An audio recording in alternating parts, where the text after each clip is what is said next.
Good morning, Alex. We're here with Alex Cousins, originally from Buffalo, New York. He's one of our principal cellists and a former student of mine from the State University of New York at Fredonia. We used to see each other every day before you went off to graduate school, and we lost touch somewhat. So reacquaint me with what you're doing now and tell our audience a bit about you. Sure. Well, first I just want to say hello, Rock Hill audience. I have to tell you, I miss you terribly. When I was there last year, it was such a warm reception, and your support is so beautiful for the orchestra, and there's a real bright future ahead. So thank you, DR, for having me in the first place. It was really such a pleasure. Well, what am I doing? I mean, I've joined the ranks of the unemployed. I've still been playing every day. I've been just kind of reflecting a lot, trying to figure out what this whole thing is all about. It's been a very introspective time, and not exactly what I don't think any of us would have predicted, but nonetheless, we're making do with as much as possible. So Yeah, I think a lot of musicians, a lot of artists are just kind of thinking about that. I know young ones are thinking, should I even do this? oh, that came up a few times, there's no question, but which is a bit scary, but you find a reason in Yeah. yourself and keep your optimism and joy alive for what you're doing. And but besides that, I'm also playing. I play with a local group. It's my dad's eclectic world gypsy jazz musette group called French Connection. So your And father's French, right? He's French jazz player. Is that? yeah, so well, he's from Paris. He came to the States when he was 18 to go and study music at Arizona State in jazz. He did his master's at North Texas University. And now he doesn't do it full time. He teaches now. Teaches French actually at a public school. So Huh. yeah. Um, So North Texas State is where Anselm Brusilov was, right? Is I that? believe so. Yeah. I would have to check. Yeah. So It's a fascinating book of his. I don't know if you know the name, but he was Eugene Ormandy's concertmaster for years. And really, yeah, and he was conducting there after he retired. He had stopped with the Philadelphia Orchestra, but it's called Shoot the Conductor, and three conductors he worked under, and the difficulties and the life in an orchestra in for Pierre Monteux, and then Cleveland with Cello, and then Ormandy, and his sound is and Eugene Ormandy's violin sound are what makes the Philadelphia Orchestra sound.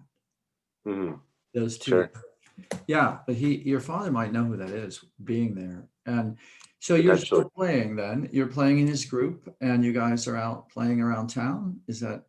We just played last night. We played a few times over the summer. We're gonna actually head back into the recording studio. What's it called? I think in December or so to do our second album.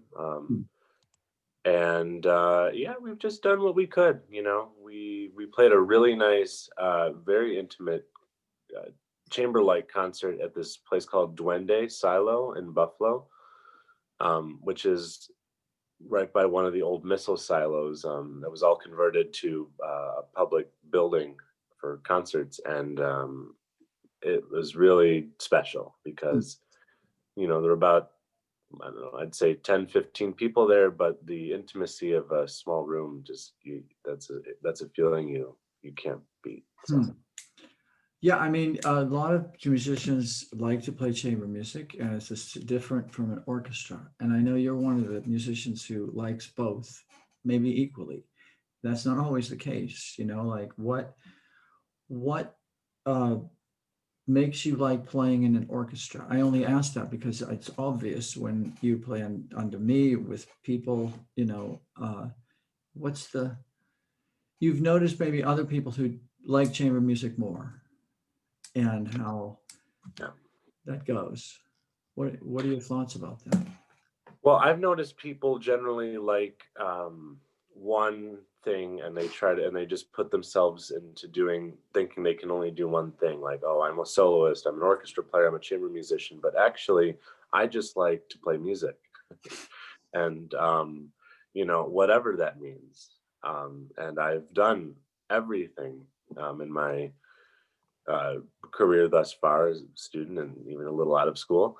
Um, but in terms of what makes orchestra special, well, especially with you, who really just is very serious and really good, and it's uh, it's a big team effort, and it's one of the best team sports, and I love being with people. I mean, I need people, and as we all do in our lives, I mean, what's the point, if we don't have meaningful relationships, with others. But and there's just feelings you can't experience in any other setting other than playing with an orchestra, and to be able to give that so beautifully, especially with a really great group, is and a great conductor, is unparalleled feelings. So Yeah, there aren't too many teams that have to work that way.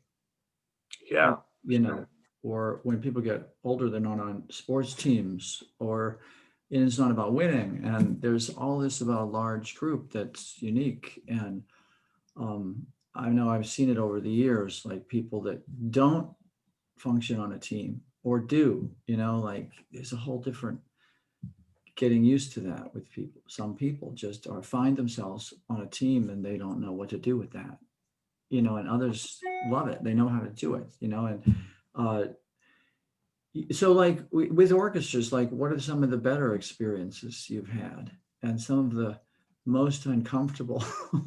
I mean, these are with lots of people in the room, it can be an interesting experience. And again, our listeners might not know what that's like because they just see us up there playing. But what goes on behind the scenes might be interesting to people. Any Oh thoughts man, about? Yeah, right. plenty. Well, you know, to manage, I mean, I don't envy a conductor at this point in my life, because to manage so many people and to get so many people to think the same way, I mean, that is, or to pull out things from your musicians to better serve the whole. I mean, wow, what a job. You really have to understand people, and what you have to work with. So that's admirable, honestly. I mean, as a section leader personally, there's some of the best experiences playing in orchestra.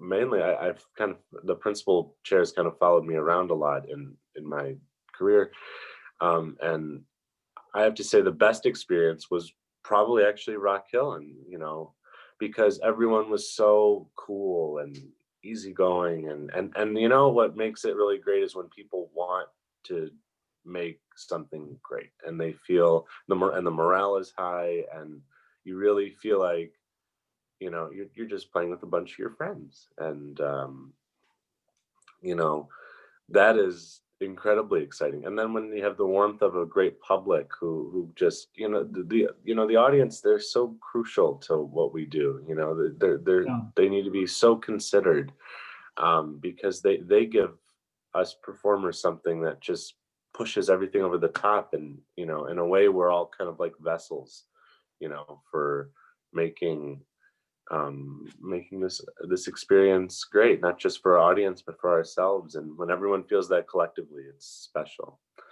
I was just uh saying that to people yesterday, the audience is so important to people on stage, that we're there to play for people, or people, where are the people? You have a different yeah, energy level. It changes, and then just last night reading this very sad article about Keith Jarrett. I don't know if you've seen that he can't play anymore. He had a stroke. yeah, Yeah. But in there, he was really rough on the audience, telling them to stop clapping between, he would really Yeah. make a problem.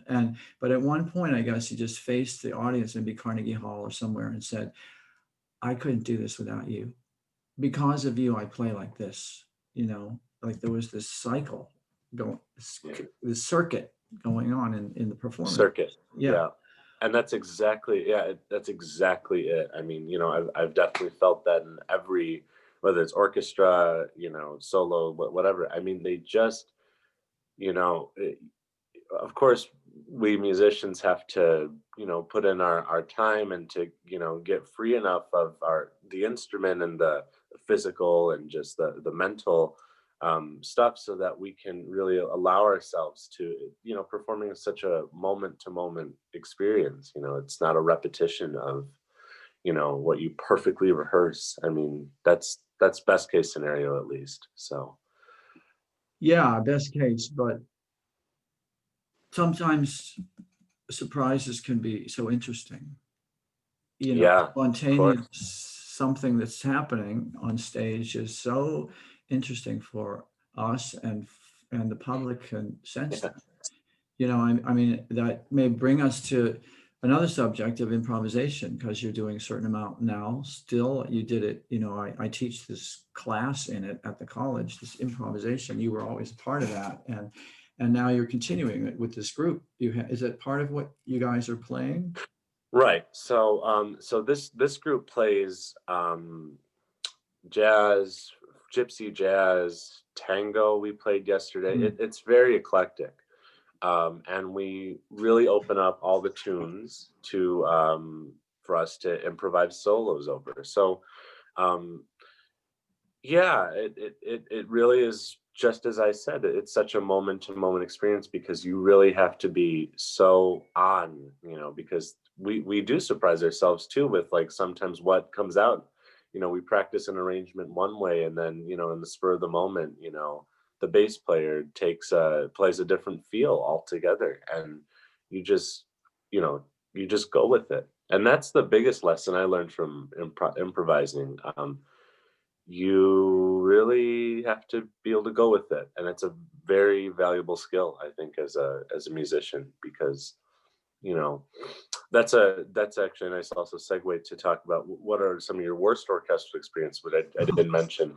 It's probably been when people are so rigid in, you know you got to do bowings here, you got to do this, you got to do that, or it's so about them. I mean, I did a chamber orchestra gig back in high school with Vivaldi Four Seasons, and with this just violinist who thought he was God's gift to the world, and it just you know it wasn't very good. You could tell it was just a display of self-indulgence, and I tell you, I was literally sulking in the back, like.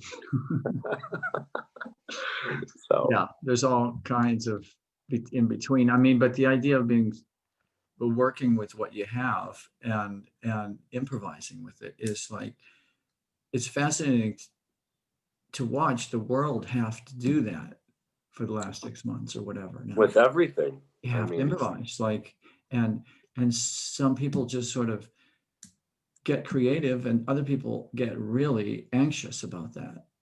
sure. It's like a lot of tension around that issue, and now it's well thrown in, and it's like a giant improvisation, really, and no one saw it coming. This idea that everyone's 5-year plans have been wrong for 5 years.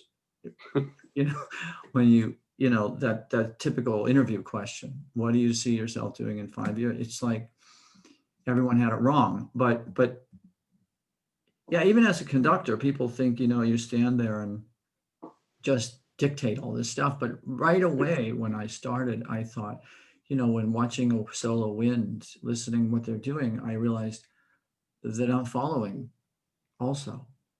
It's completely 50-50 sometimes. Like you're just working with what's coming at you, Hmm.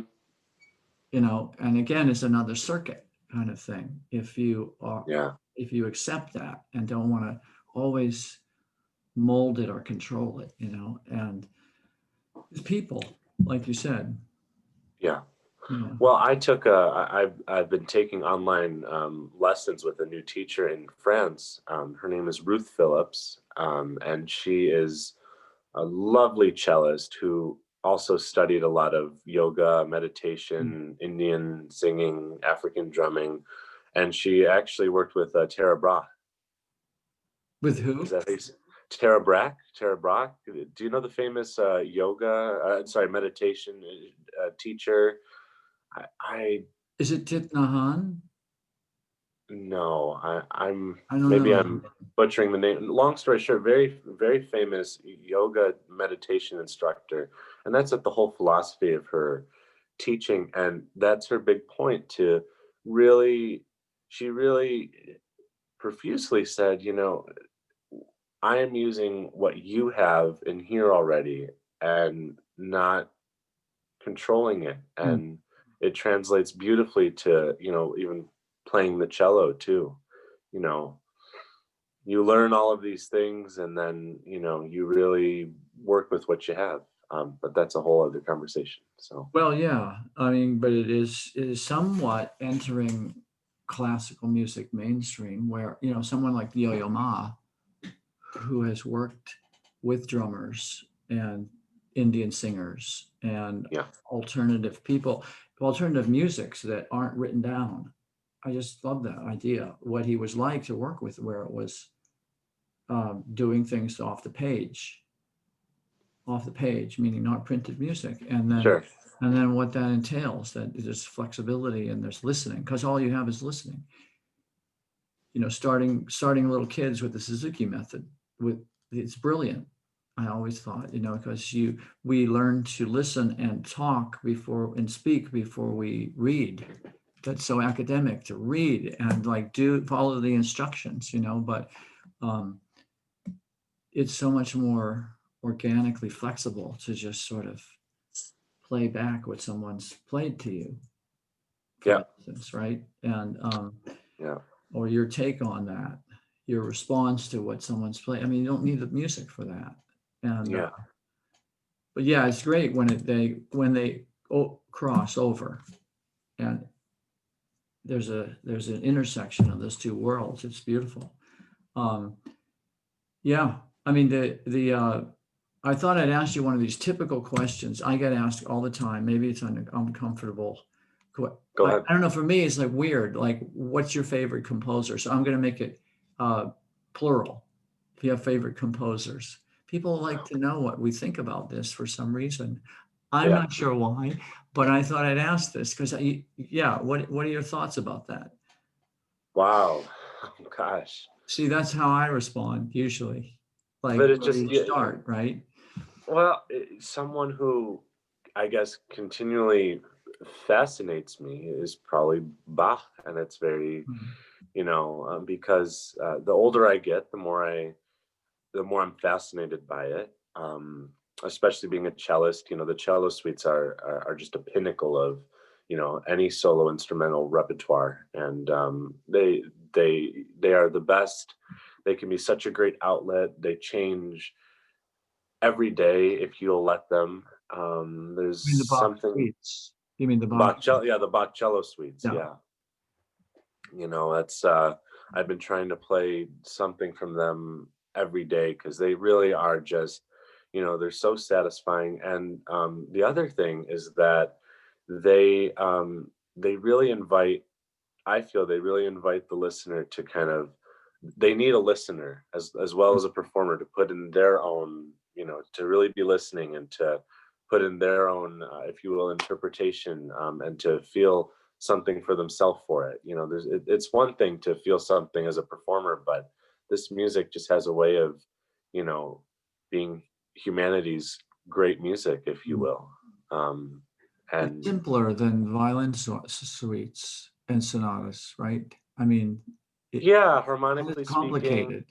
yeah, I mean they're not as, like the chaconne is so dense and for the violin. But yeah, the suites are, I mean, they get a little more harmonically. interesting, especially when you get into Suite 4 or Suite 5 versus Suite 1, which is much more innocent and, you know, um, pure, if you will. Casals So used to play them every day.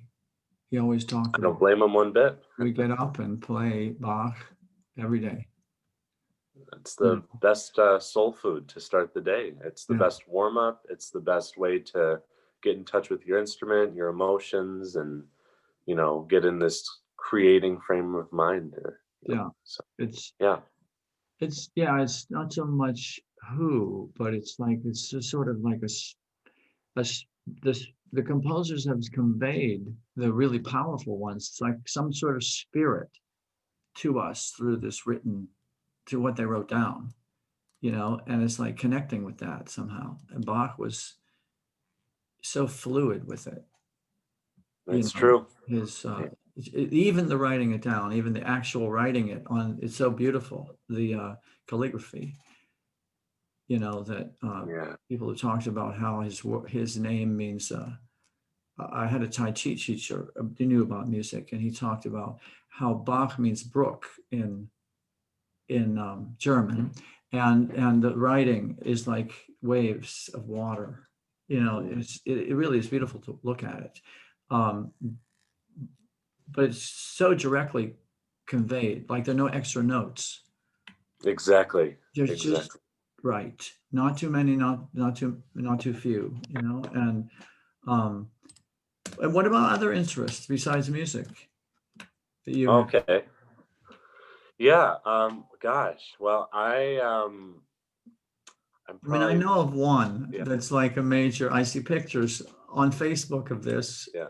and that season's over. But tell us about that. I think for I'd love to. Yeah. So so I ever since I was about 10, I have to say, before I even get into it, I think before 10, I just loved sound to begin with. I've always loved sound as a kid, and I really figured that out more or less recently. That sound has always just been my biggest passion, if you will. So anyway, long story short, this how I used to jet ski a lot. And I say used to because I put the sport away for now. I sold my last jet ski several weeks ago. oh, really?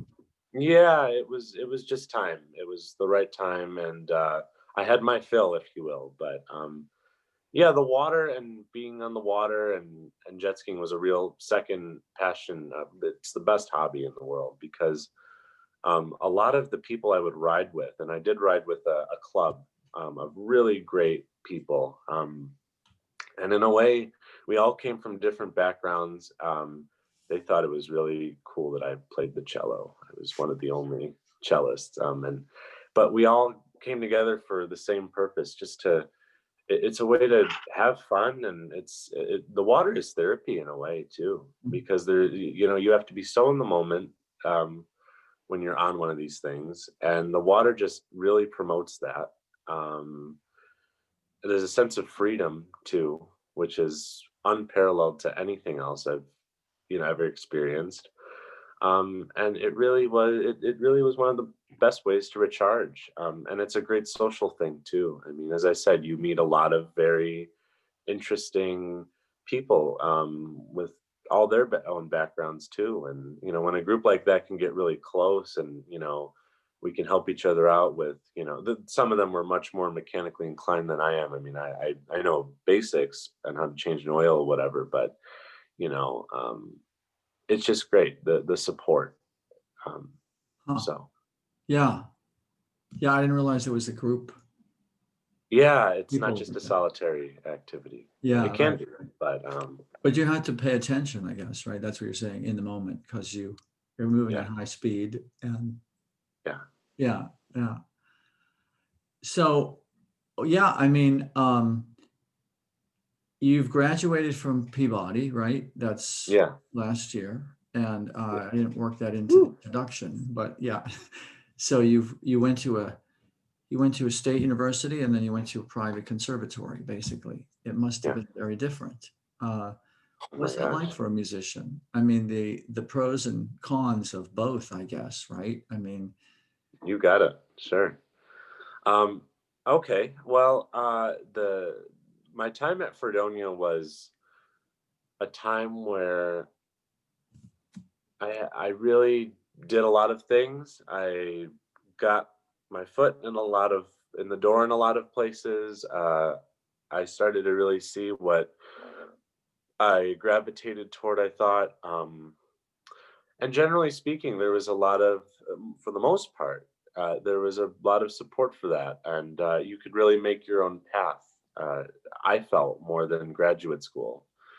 Um, Graduate school was more serious, if you will. I'm not saying that state school was not serious. It was, tremendous. You could take it, you could take it very seriously at Fredonia, or you could not. And that's what I also found too. Um, Very easy to coast, but again, if you take things seriously and you have some kind of plan, then I think it works out great for a lot of people. Um, Conservatory was more, I have to tell you, was the time of very serious introspection, and I really had to learn how to play the cello at that point. Mm. um, because that is just what was expected. They really had an idea for you and who you were to be, and that's great. But as I said again, the biggest takeaway was just learning finally how to play the cello properly. I mean, I had a phenomenal teacher who really encouraged me to go my own way, but was so generous with giving the tools and really building my technique to the highest level. And I can confidently say, as of July of this past summer, I learned how to play the cello Mm. because I graduated, and and that's the blessing of COVID, because it's a time to really think about things. And I really did think about things the whole summer in terms of the craft of playing. And between all the teachers I had, I went to a cello seminar in 2019 with two really wonderful cellists. I don't know if our audience knows Zool Bailey and Melissa Kraut. Zool Bailey's a fantastic American cello soloist, and that was a great 3 weeks too. But yeah, so very, very serious, very different, very focused, and